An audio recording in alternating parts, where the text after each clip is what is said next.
Allez, on va démarrer. Bonjour à tous et bienvenue au webinaire Décret tertiaire sur le décryptage du bilan des déclarations sur Opérat et les statistiques clés de la performance énergétique du parc assujetti.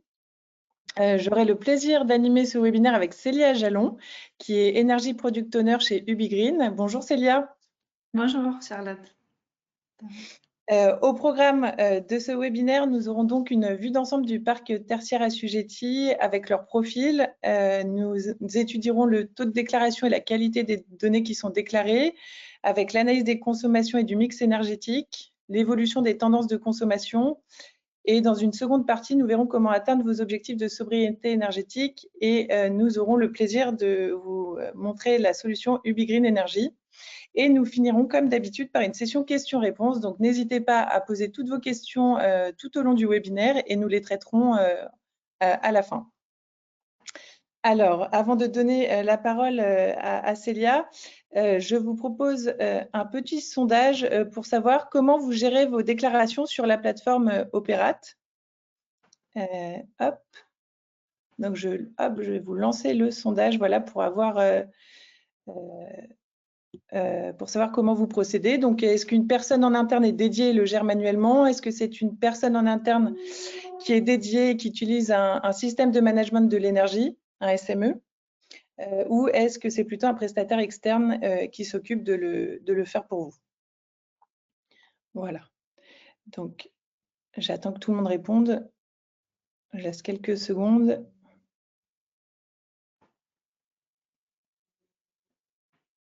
Hop. Et donc, 63% ont répondu qu'une personne en interne est dédiée et le gère manuellement et 38% qu'un prestataire externe s'occupe de le faire du coup pour vous.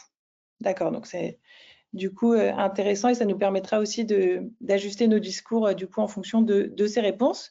Et donc je vais donner maintenant la parole à ma collègue Célia.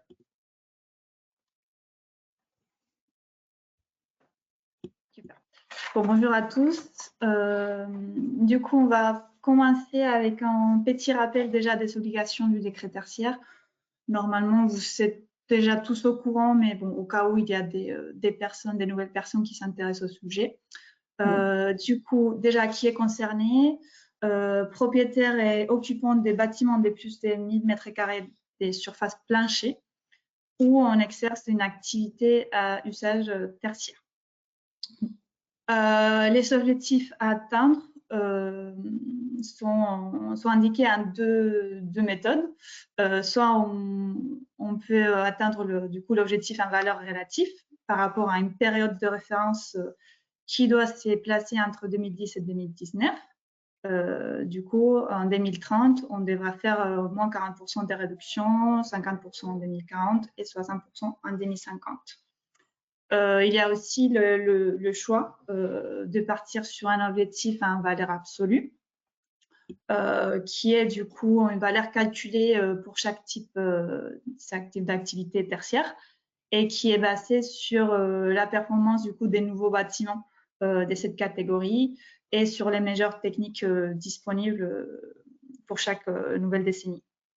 Aujourd'hui, on a déjà pas mal de valeurs absolues publiées avec 4 arrêtés qui définissent voilà, les valeurs absolues selon une composante de la masse thermique liée au CVC et une composante liée aux usages spécifiques à l'activité réalisée sur place. Par rapport aux dates clés, du coup, les 30 septembre de chaque année, les assujettis doivent déclarer la consommation annuelle de l'année précédente. La première année de déclaration, c'était en 2022, où il fallait déclarer aussi l'année de référence, la consommation de l'année de référence aussi. Ensuite, on a les 30 septembre 2026 pour les dépôts des dossiers techniques. Pour une demande d'émulation, ça peut arriver quand un assujetti a une possibilité de mettre en place des actions de performance énergétique d'un point de vue soit technique, soit économique. Voilà, on peut réaliser des dossiers techniques. Et ensuite, 2030, 2040, 2050, les 3 échéances pour l'atteinte des objectifs, soit en valeur relative, soit en valeur absolue. La direction de l'habitat, de l'urbanisme et du paysage a récemment sorti une nouvelle règle qui dit que la déclaration justement cette année de référence, on a un délai supplémentaire jusqu'à 30 septembre 2027. Et si jamais cette déclaration n'est pas faite, par défaut, l'année de référence sera la première année d'exploitation, ou la première année des consommations déclarées sur Opérat. Ensuite, en pénalité, ce qui est publié, c'est 7 500 € pour les propriétaires et locataires du bâtiment qui n'a pas réalisé la déclaration. Mais surtout, le plus embêtant, c'est la publication du coup sur une liste NEMACHEM de l'entité en tant que qui n'ont pas déclaré leurs obligations de consommation sur Opérat. Ok, du coup, on commence avec les bilans de déclaration. Du coup, pour d'abord donner une vue d'ensemble du parc tertiaire en France, le secteur tertiaire concerne 1,2 milliard de mètres carrés pour environ 265 TWh, ce qui correspond à 17% de la consommation d'énergie finale totale du coup en France. Parmi cet 1,2 milliard de mètres carrés, la grosse majorité, 996 millions de mètres carrés, sont assujettis au décret tertiaire, c'est-à-dire 83%. Du coup, grâce à la mobilisation de tous les acteurs assujettis au décret tertiaire qui ont participé avec la déclaration de ces consommations, on a pu caractériser les parcs tertiaires d'une façon inédite en termes du coup des surfaces, consommation et aussi répartition géographique en France. Voilà, avant, toutes les valeurs qu'on avait, c'était partiel ou théorique. Du coup, grâce au décret tertiaire, un des avantages en plus, c'est du coup l'effet de caractériser encore mieux le parc tertiaire. Il faut savoir, du coup, l'ADEME, c'est l'entité qui reçoit les données des déclarations, mais ils sont donnés, du coup, ils se sont associés à l'Observatoire de l'immobilier durable, l'OID, pour permettre l'analyse de ces données, parce que c'est un acteur qui connaît très bien les parts tertiaires et qui publie aussi de son côté les baromètres de la performance énergétique des bâtiments tertiaires de façon annuelle. Voilà. En termes des taux de déclaration effectués sur Opérat, ils sont reçus autour de 750 000 déclarations entre 2022 et 2024. Il faut savoir du coup que l'extract de ces données a été réalisé par l'ADEME en janvier 2024. Du coup, toutes les déclarations de cette année en septembre ne sont pas prises en compte dans cette étude. Et voilà, vous pouvez voir dans les graphes que parmi, du coup, à peu près 1000 millions de mètres carrés assujettis, l'année avec les plus de déclarations, c'était 2021, avec à peu près 60% du parc assujetti. C'est-à-dire qu'il reste encore entre 40 et 50% du parc qui n'ont pas encore réalisé les déclarations, malheureusement. Parmi du coup les données déclarées, 3/4 de ces données sont jugées fiables, assez suffisamment fiables. Du coup, l'OID a mis en place une méthodologie d'analyse pour exclure des déclarations qui sont susceptibles d'être incohérentes ou non pertinentes. Voilà, pour que ça ne pollue pas les potentielles conclusions qu'on peut ressortir de cette étude. Par rapport à la répartition des cas d'assujettissement, on retrouve que parmi du coup, la totalité des CFA, entités fonctionnelles assujetties, 78% se situent dans un bâtiment exclusivement tertiaire. Et parmi ceux, la moitié concerne une entité fonctionnelle mono-occupant. Pour rappel, on avait 4 façons quatre modes d'assujettissement, soit un bâtiment qui est exclusivement tertiaire et on différencie entre mono-occupant ou multi-occupation. Un bâtiment non exclusivement tertiaire, qui est la minorité des cas, ou soit un regroupement des bâtiments pour une même entité fonctionnelle. Du coup, parmi l'exclusivement tertiaire, on retrouve que 35% correspondent aux des propriétaires occupants et le reste, soit des du coup, propriétaires non occupants, de locataires ou des propriétaires occupants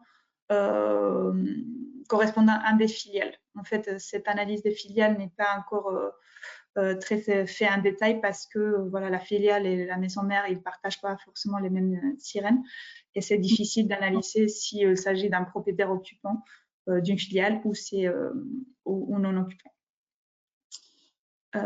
Voilà.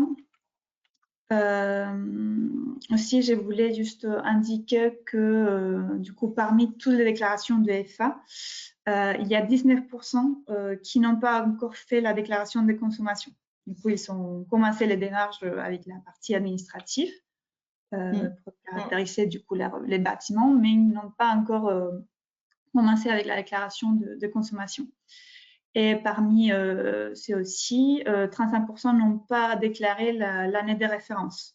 J'ai dit ça tout à l'heure, on a encore les temps, c'est jusqu'à 2027. Et sinon, l'ADEME prendra comme année de référence la première année des consommations déclarées. Par rapport au profil des assujettis, du coup, on voit que les activités les plus représentées sont l'enseignement, les bureaux, la logistique et la santé, suivi par commerce, et dans la catégorie autre, on retrouve surtout les sports et les hôtels. Voilà, ça correspond aux données 2021 qui étaient, comme j'ai mentionné tout à l'heure, c'était l'année avec plus de déclarations. Si on regarde un peu plus en détail la division par catégorie d'activité entre surface et consommation énergétique, bon, on voit que voilà, les mêmes activités ressortent, c'est l'enseignement, bureau, logistique, santé, commerce, sport et hôtel, qu'entre eux, elles regroupent 83% de la surface et aussi des consommations, à peu près. Ici, comme analyse, on peut voir que par exemple, la catégorie des data centers, serveurs IT, est assez consommatrice en électricité qu'on pouvait atteindre, alors que ça concerne une petite surface parmi toutes les parcs assujettis. À l'inverse, on voit les stationnements comme une grosse surface du parc, mais avec une petite consommation. Voilà, une moindre consommation, c'est qui n'est pas une surprise. Ensuite, par rapport à la méthode de déclaration de toutes ces données via la plateforme Operate, pour rappel, on a jusqu'à 2023, on avait 2 modes de déclaration, soit manuellement via la plateforme web IHM, du coup, qui est, selon les sondages que Charlotte a lancés, c'est la plupart d'entre vous.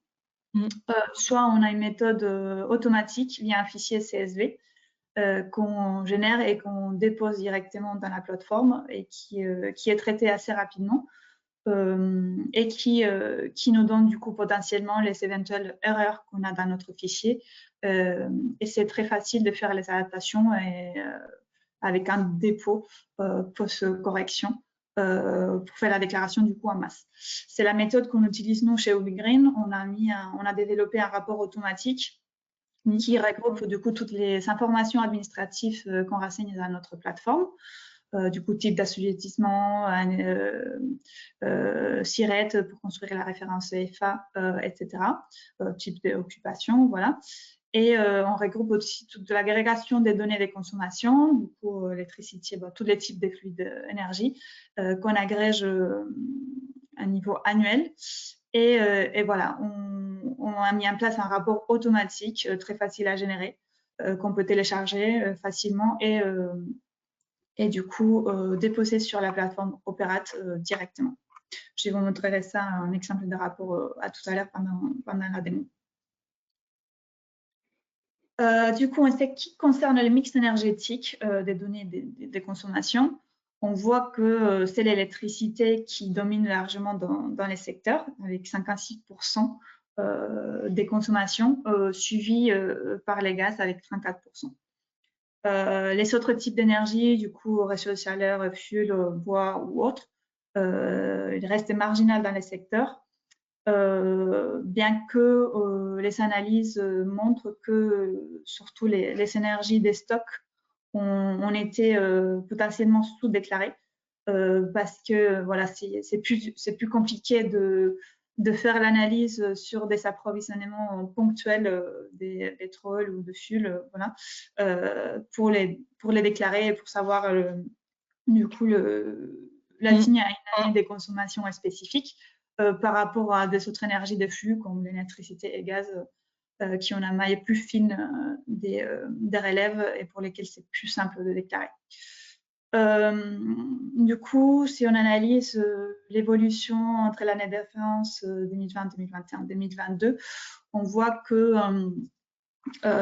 bon, il faut savoir déjà que les données d'énergie sont déclarées en énergie finale, un PCI pour les combustibles et surtout sont des données brutes, c'est-à-dire qu'ils n'ont pas été corrigés climatiquement pour cette étude.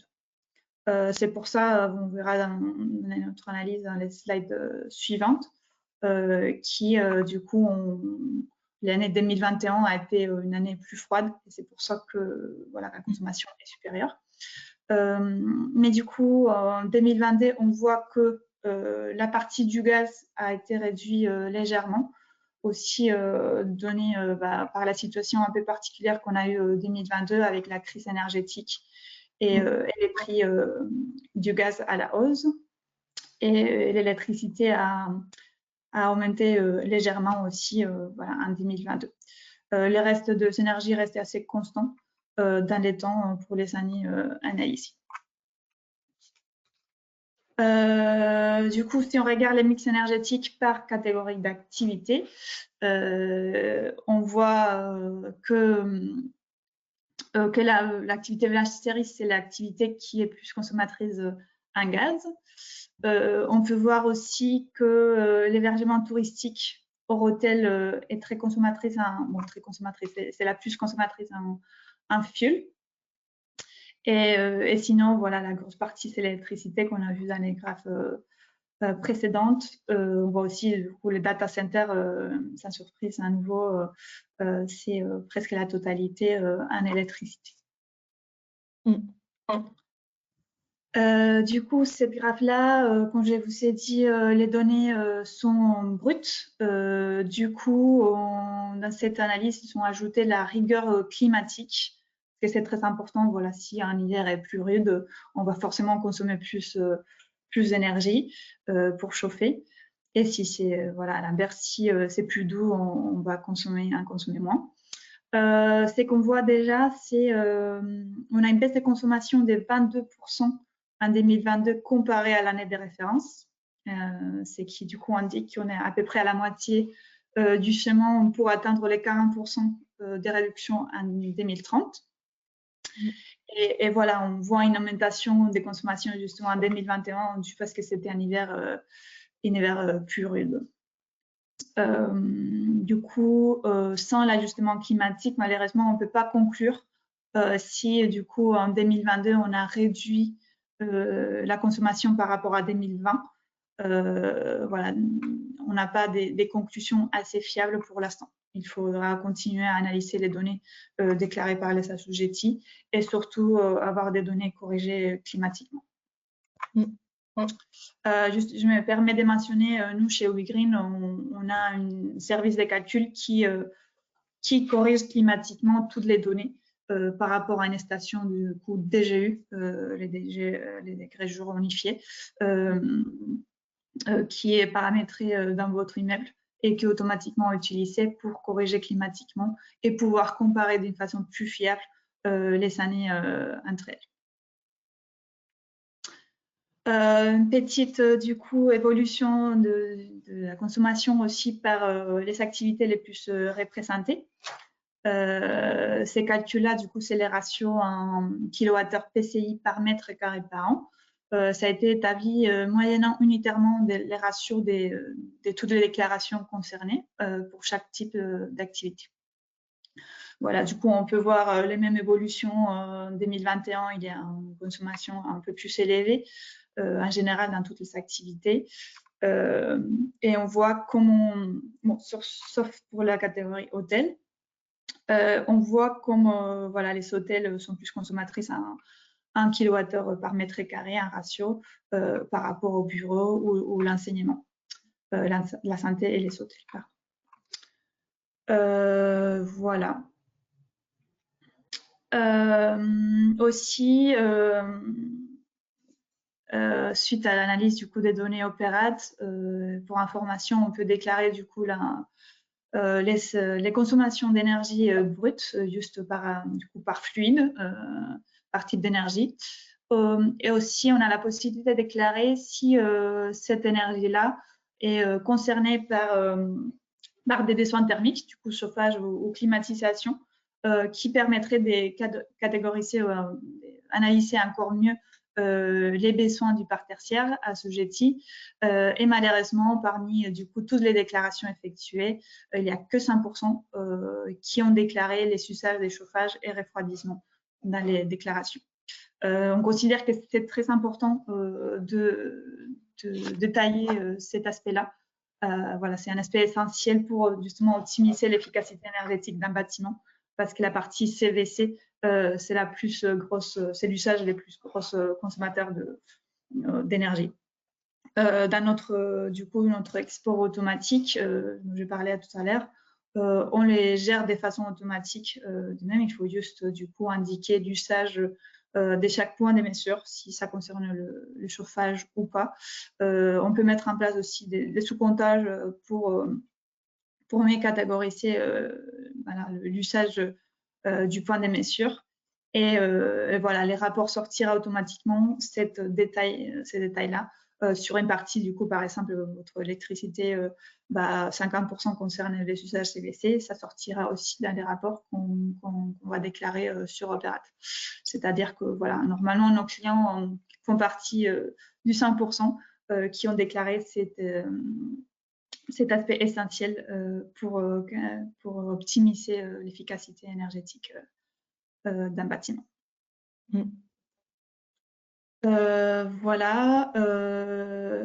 Je te laisse la main, Charles. Oui, alors avant de passer à cette partie, justement, pour savoir un peu mieux où vous vous situez, nous allons vous proposer un petit sondage très rapide. Hop.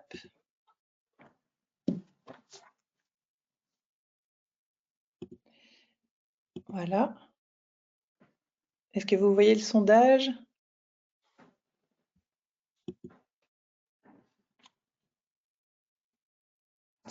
Voilà, donc là, on est en train de collecter les réponses.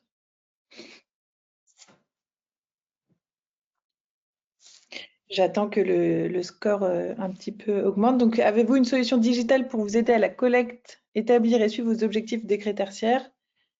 Donc, on va attendre. Donc, oui, j'utilise déjà une solution. Non, pas encore, mais en réflexion, ou non, pas du tout prévu. Voilà, pour connaître un peu vos enjeux et où vous en êtes aujourd'hui. Et donc là, il y a 80% des personnes qui ont voté. Donc, je vais pouvoir partager les résultats. Donc, il y a 50% des participants qui utilisent déjà une solution, 32% qui sont en réflexion et 18% pas du tout. Donc voilà, donc c'est intéressant, comme ça on arrive à mieux adapter nos discours pour vous apporter des éléments qui sont plus en adéquation avec vos besoins. Donc du coup, Célia, je vais te laisser passer à cette partie sur comment atteindre vos objectifs de sobriété énergétique. Très bien. Vous voyez toujours mon écran, c'est bon? Oui, c'est bon. Okay. On le voit. Super. Du coup, comme petite introduction avant d'attaquer la démo de la solution, pour rappel, du coup, WeGreen intègre différentes sources des données. Du coup, on intègre des données provenant de factures des fournisseurs d'énergie, mais aussi des distributeurs comme Enedis GRDF. On a aussi, on peut installer des sous-comptages et des capteurs pour aider voilà, à mieux catégoriser l'usage de vos points de comptage. On peut intégrer aussi des données provenant de vos GTV et on a des données du coup aussi liées plutôt des activités, ça peut être l'occupation, les nombres d'occupants, la surface bien sûr de vos bâtiments. On intègre d'autres types de données techniques et surtout aussi, voilà, c'est très important, les données météo pour justement pouvoir effectuer la correction climatique de vos consommations.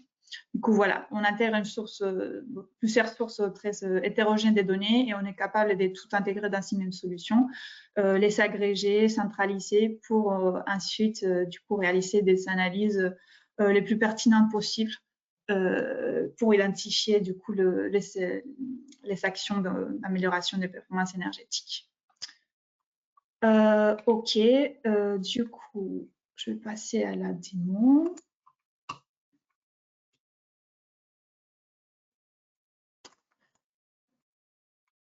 C'est OK. Vous voyez du coup la solution. Okay, oui, super bien la solution.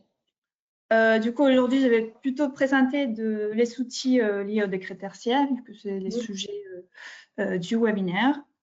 Bon, déjà pour commencer, on a tous les modules administratifs, là avec toutes les organisations, les bâtiments, immeubles où vous allez renseigner toutes les informations du coup qui sont demandées par Opérate, les types d'assujettissement, vos SIRET, votre adresse, les types d'occupation, etc. Ensuite, on a une fonctionnalité pour analyser la complétude des données, de vos données de consommation.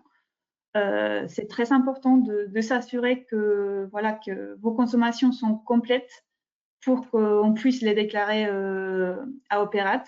En fait, si on déclare voilà, un parc qui contient que la moitié des consommations, bien sûr, ça sera du coup une déclaration fausse. Et voilà, il faudra faire des corrections plus tard. Du coup, avec cette fonctionnalité, on va s'assurer voilà, de la bonne complétude ou mauvaise complétude et ça va nous permettre du coup, aiguiller l'utilisateur pour savoir où il faut aller pour compléter la consommation afin d'atteindre 100% ou presque 100% des complétudes. Voilà, du coup, vous voyez, par bâtiment, on agrège la consommation et on peut voir les détails par mois entre du coup la source distributeur et la source fournisseur. Une fois on a validé du coup la complétude de nos données, on peut passer au calcul de la période de référence. Voilà, comme je l'ai mentionné, c'est pas trop tard encore pour faire la déclaration de l'année de référence et il manque de mémoire 35% encore des assujettis qui ont déjà déclaré les CFA, qui n'ont pas encore déclaré l'année de référence. Du coup, on va prendre en compte, on va calculer toutes les données. Par activité, on va appliquer les règles de correction climatique qui sont dans l'arrêté du décret tertiaire. Grâce à, du coup, aux données Météo France, qui est la source officielle des corrections climatiques liées au décret tertiaire. Et on va réussir du coup à calculer des années, des 12 mois glissants pour identifier l'année la plus consommatrice en énergie, qui va être du coup celle qu'on va choisir pour ensuite du coup calculer les moins 40% pour 2030. C'est important de bien choisir l'année de référence pour que voilà, les 40% des réductions soient optimisées. On part du plus haut pour arriver au plus bas possible. Attendez, pardon. Et voilà, on a... juste, pardon, je ne vois pas l'écran à cause du petit... Bon, c'est pas grave. Voilà, comme vous voyez, du coup, non, je voulais vous montrer. Attention, supprimer. OK. C'est OK. Sur données, on voit du coup les données. Bon, je n'ai pas mentionné, c'est un ratio. Pour l'instant, comme les analyses sur Opérat, on montre un kilowattheure corrigé DGU par mètre carré du bâtiment. Et voilà, on vous propose dans cet exemple-là la période avril 2016, mars 2017. Mais si vous savez d'autres informations supplémentaires, parce que voilà, c'est vous les occupants sur place, on peut éventuellement changer la période de référence pour choisir une autre à votre convenance. Toutes ces données sont exportables, du coup, vous pouvez l'analyser aussi en format Excel chez vous pour trouver voilà, l'année qui vous convient. Ensuite, on a la fonctionnalité du coup des suivis des objectifs. Excusez-moi. Voilà. Du coup, une fois on a sélectionné l'année de référence, on va analyser, du coup ici, vous voyez, on a la valeur de référence calculée. On calcule l'état actuel. On se base sur la meilleure complétude. Du coup, vous voyez l'état actuel et on calcule les deux types d'objectifs, même si un seul, il faut atteindre un seul, soit l'absolu, soit le relatif. Et du coup, Green Optimist, c'est lui qui est plus intéressant dans votre situation. Du coup, dans ce cas d'exemple, on voit qu'aujourd'hui, on se trouve à 38% d'atteinte de notre objectif 2030. On a aussi, on a aussi une vue temporelle de ces données, soit par mois, soit par année. Du coup, on voit l'évolution dans les temps, du coup, jusqu'à aujourd'hui, de notre consommation, avec une indication, un rappel de la complétude. Voilà, comme je mentionnais tout à l'heure, c'est très important d'être très certain que toutes les données sont en place. Parce que, voilà, ici, par exemple, on a 41% de complétude. Bien sûr, on a réduit la consommation, mais c'est juste parce que voilà, les points de comptage, toutes les consommations les points de comptage n'est pas complet. Voilà, pareil, vue données exportables pour les retravailler chez vous. Et ensuite, voilà, récemment aussi, je voulais vous montrer, on a développé un nouveau module de suivi des objectifs.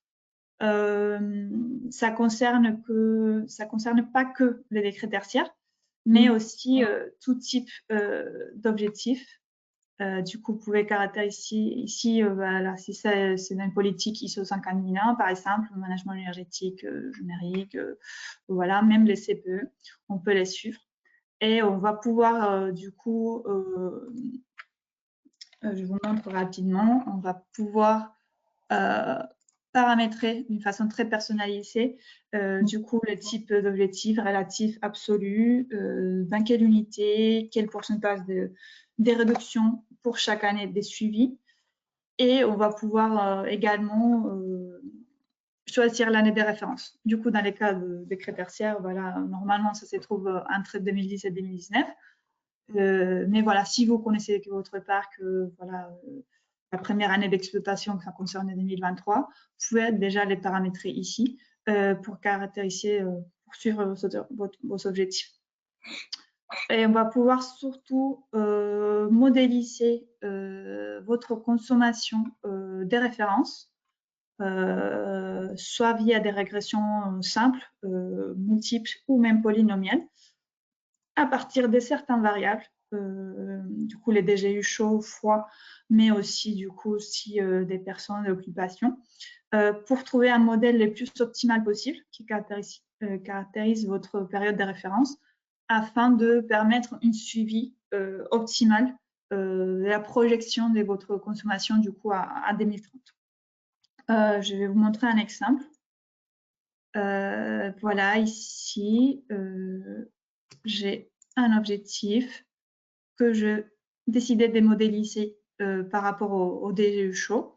Et voilà, ça m'a donné du coup une ligne de régression sur laquelle je vais pouvoir modéliser mes consommations du futur pour comparer, pour ajuster, pour créer une référence ajustée afin de comparer dans les mêmes conditions des suivis aujourd'hui. Tout ça, c'est par rapport du coup aux consignes du protocole IPMVP, des mesures et vérifications des économies d'énergie.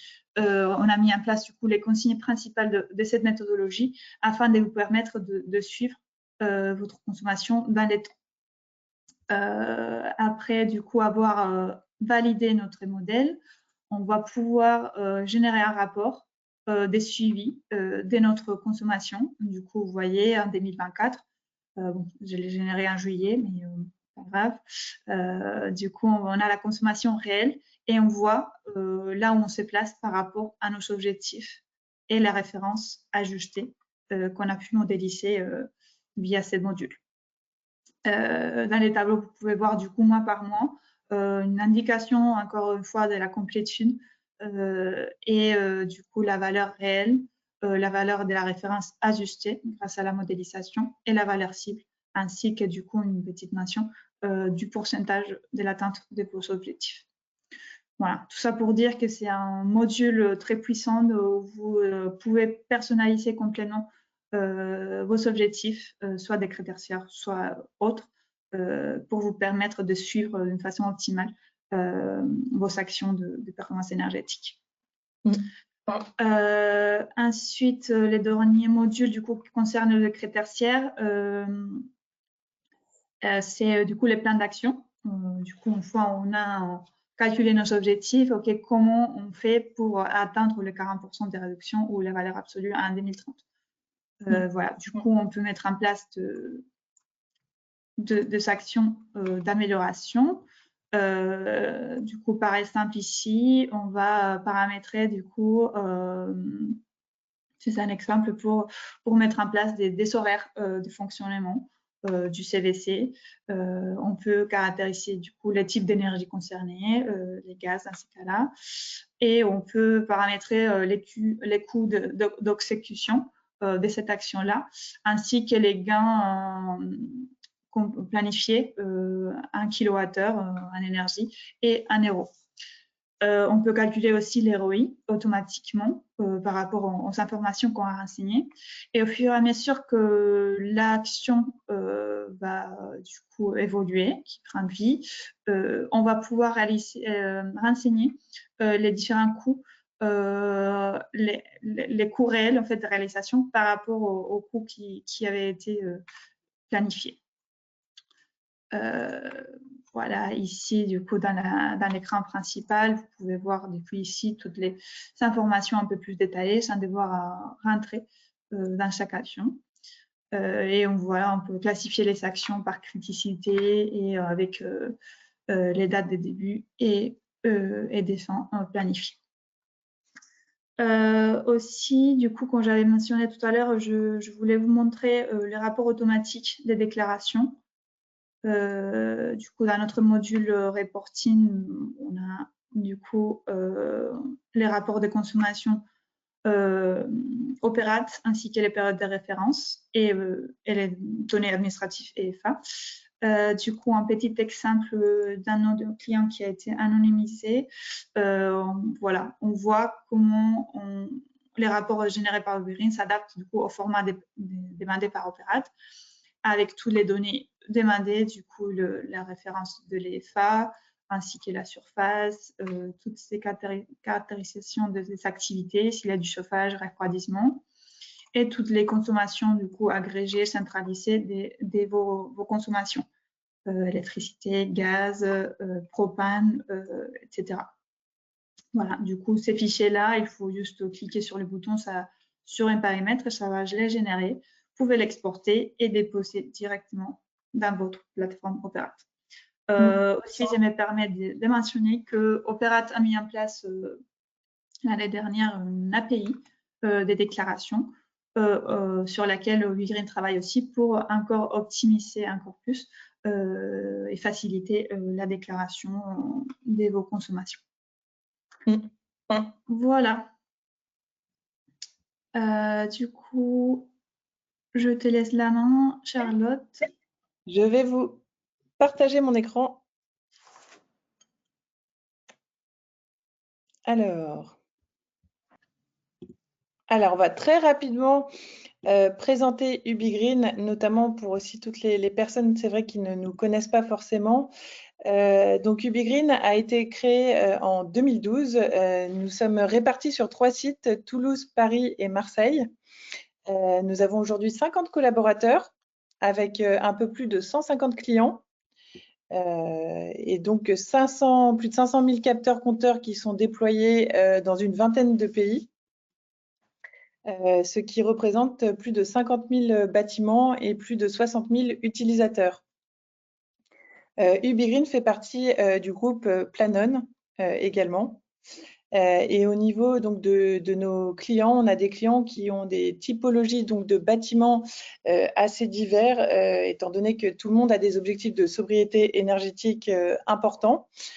On a des grands patrimoines, des groupes bancaires comme BNP Paribas, Société Générale ou Crédit Agricole, mais aussi le groupe ADP, donc les aéroports de Paris. Dans les grands patrimoines que nous gérons. Nous avons aussi beaucoup de bâtiments publics, de collectivités comme la métropole de Toulouse, le conseil départemental de la Haute-Garonne et aussi des universités comme celle de Bordeaux, de Paris ou encore celle du Havre-Normandie et des syndicats d'énergie comme le SDE 24 aussi, et d'autres ensembles assez variés hein, que nous avons aussi comme clients. Nous avons l'APHP, donc l'Assistance des hôpitaux publics de Paris, SANEF, Total Energy, Cdiscount, enfin c'est vrai des clients avec des ensembles de bâtiments assez divers et la plupart du temps multisites et des groupes aussi qui ont des bâtiments à l'international, donc des types de projets très différents et à taille aussi assez diverse. Et je vais passer maintenant, nous allons passer à la session donc questions-réponses. Donc, nous allons donc traiter la partie questions-réponses. Alors, nous avons donc une question. Combien avez-vous de mètres carrés au total dans votre base de données? Alors justement, nous avons beaucoup on va dire, de clients avec des patrimoines très divers et donc une estimation du mètre de carré que nous avons dans notre base de données. Je pense que c'est pas forcément évident à Non, donner. je ne l'ai pas en tête, désolée. Non, Parce que... pas en tête. Mais Ouais. c'est vrai qu'on a des gros clients comme des groupes qu'on accompagne dans le monde entier en plus. Donc on a, c'est vrai, une base de données très conséquente. On a une autre question donc sur les recours en cas d'impossibilité technique ou économique de réaliser les travaux nécessaires liés à l'atteinte des objectifs du décret tertiaire. Donc ça, on en a un peu parlé, Célia en a parlé en introduction. Oui. Donc la possibilité de faire une modulation, de demander une modulation des objectifs. Exactement. Oui. C'est possible de faire une modulation du coup des objectifs par une possibilité du coup soit technique, soit il s'agit d'un patrimoine historique ou par exemple autre, il y a des contraintes techniques, ou soit économiques parce que le retour sur investissement des actions nécessaires sont trop longs. J'ai pas en tête les nombres d'années selon les types d'actions, mais il y a une limite de nombre d'années pour le ROI, le retour sur investissement. Et Oui. voilà, du coup, c'est tout à fait possible de soumettre un dossier technique auprès d'Opérate jusqu'à du coup 30 septembre 2026 afin d'expliquer la situation et justifier pourquoi il n'est pas possible dans votre cas de réaliser les objectifs marqués par les décrets tertiaires. Oui. Et justement, on a une question sur les dossiers techniques de modulation sont à remettre à qui? Et donc, justement, ils doivent être téléchargés directement sur la plateforme Opérate de l'ADEME. Oui, il y a un modèle qui est mis en place par la plateforme Opérate que vous devez remplir et déposer de la même manière que vous déposez vos déclarations. C'est sur Opérate qui est derrière, géré par l'ADEME. Voilà, c'est là où vous devez déposer vos dossiers techniques complètes avant septembre 2026. Oui.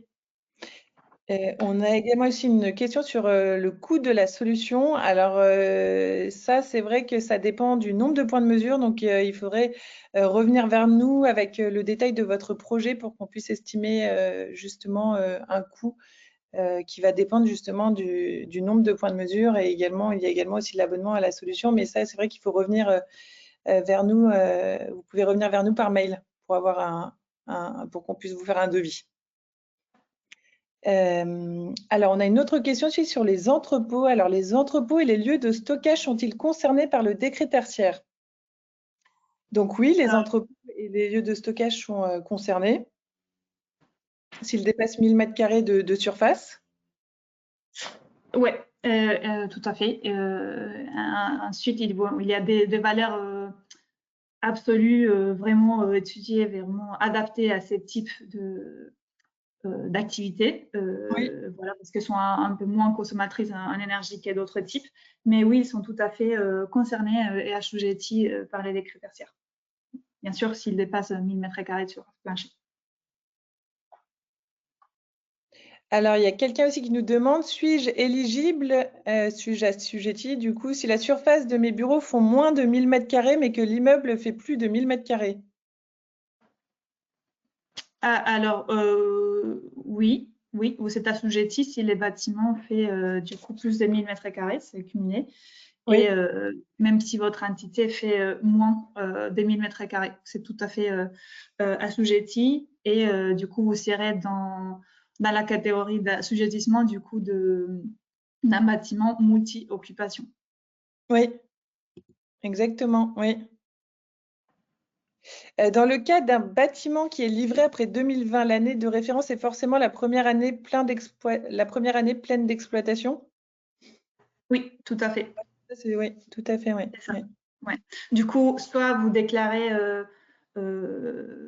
l'année de référence, du coup, non, vous n'avez pas besoin du coup de déclarer l'année de référence parce que forcément, elle se trouve entre 2010 et 2019. Du coup, vous allez déclarer votre première année pleine d'exploitation, c'est pas en 2022, je ne sais plus quelle était l'année en question. Et Opérate, par défaut, prendra l'année référence comme cette première année d'exploitation. Oui. Dans ces cas-là, ça dépend du type des bâtiments. S'il s'agit, c'est un nouveau bâtiment, voilà, normalement, il y a déjà une performance énergétique assez élevée. Du coup, vous vous orienterez plutôt sur les objectifs en valeur absolue. S'il s'agit d'un ancien bâtiment, sauf que vous êtes nouveau locataire et du coup, votre première activité, c'est en 2022, pareil, ça sera plus intéressant pour vous de vous orienter vers les valeurs absolues. Oui. On a une autre question aussi. Dans le cas d'un local plus de 1000 m², mais qui fait partie d'un local assujetti, est-ce que c'est le propriétaire ou le syndic qui doit faire la déclaration? Alors, cette partie-là, c'est pas très clair. Vous êtes tous les deux assujettis, on peut dire, mais il faut que vous vous accordez entre vous qui sera le responsable de faire la déclaration. En fait, il y a les deux possibilités. Oui. Et c'est pour ça qu'on a aussi une question, si le gestionnaire déclare déjà sur Opérate, est-ce qu'on doit quand même faire quelque chose si le gestionnaire déclare déjà? Non, c'est une seule acteur qui doit déclarer pour un même bâtiment. Après, il faudra vous demander certaines informations dont il aura besoin de vos consommations ou informations administratives. Mais non, il n'y a pas besoin de faire une double déclaration dans ces cas-là. Oui. Et on a une autre question, peut-on valider les consommations même si nous n'avons pas de retour du bailleur sur les données des parties communes? Alors, dans l'idéal, j'aurais envie de dire que c'est mieux d'avoir toutes les données de consommation. Oui, dans l'idéal. Après, Après, je peux bon, comprendre la vie réelle, c'est pas si simple oui, à obtenir. Après, il faut savoir que vous pouvez déclarer votre consommation et vous pourrez toujours corriger la consommation sur Opérate l'année suivante ou au moment où vous recevrez la validation oui. de la consommation des parties communes. Mm. Voilà, c'est pas vraiment une limite. Vous pouvez les estimer, bien sûr, c'est pas préconisé. Il vaut Oui, mieux avoir les données réelles. Mais voilà, on sait que dans la vie réelle, il y a des limites, des contraintes un peu partout. Du coup, voilà, vous pouvez l'estimer par rapport aux consommations de l'année précédente si vous disposez des informations. Et vous pourrez toujours corriger ces consommations plus tard. Oui, tout à fait, oui. Et on a une autre question sur quels sont les financements disponibles pour aider à la mise en conformité avec le décret tertiaire. Donc là, en effet, il existe plusieurs financements et dispositifs qui peuvent vous aider justement à financer vos dispositifs d'économie. Donc il y a les C2E, les certificats d'économie d'énergie, donc les subventions aussi de l'ADEME. Il existe aussi des prêts à taux bonifiés.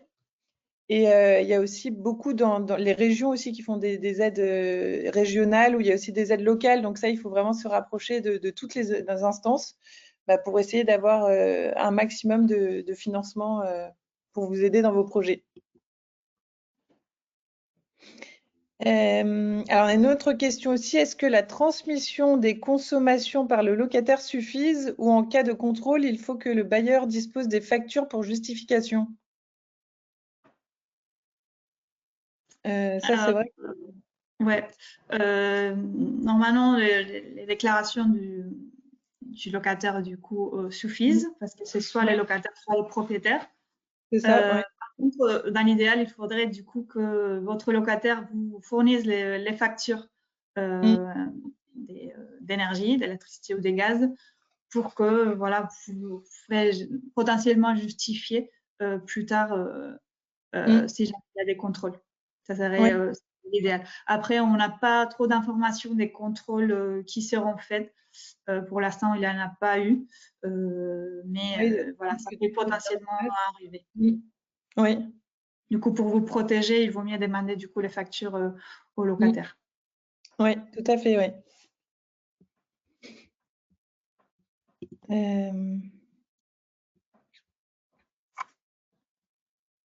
Et voilà, nous avons, on a fait alors on a une autre dernière question. Qu'en est-il des stationnements? Les parkings attenant au bâtiment ne sont pas déclarés sur Opérate.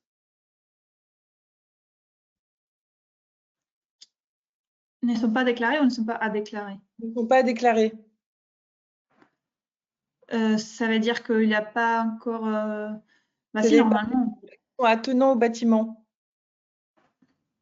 Donc ça veut dire que oui, les parkings des bâtiments qui sont assujettis sont-ils à déclarer aussi? Bah, oui, comme j'ai mentionné tout à l'heure, je montrais du coup la consommation par type d'activité, justement les stationnements sont aussi assujettis pour déclaration, même si bien sûr la consommation énergétique ça sera assez bas, mais ils font partie du parc assujetti. Oui. Eh bien, c'était la dernière question. Donc, alors n'hésitez pas, on a aussi fait une infographie sur le décryptage du bilan des déclarations pour avoir toutes les informations sur un document, toutes les informations importantes sur ce bilan qui donne des statistiques qui sont très intéressantes par secteur. Et donc, n'hésitez pas à télécharger cette infographie qui est disponible sur notre site internet dans la partie ressources. Et donc, nous vous remercions pour votre participation. Et Célia, merci aussi à toi pour avec plaisir. Merci à vous. Et nous vous souhaitons du coup une bonne journée. Bonne journée. Ouais. Au revoir. Au revoir.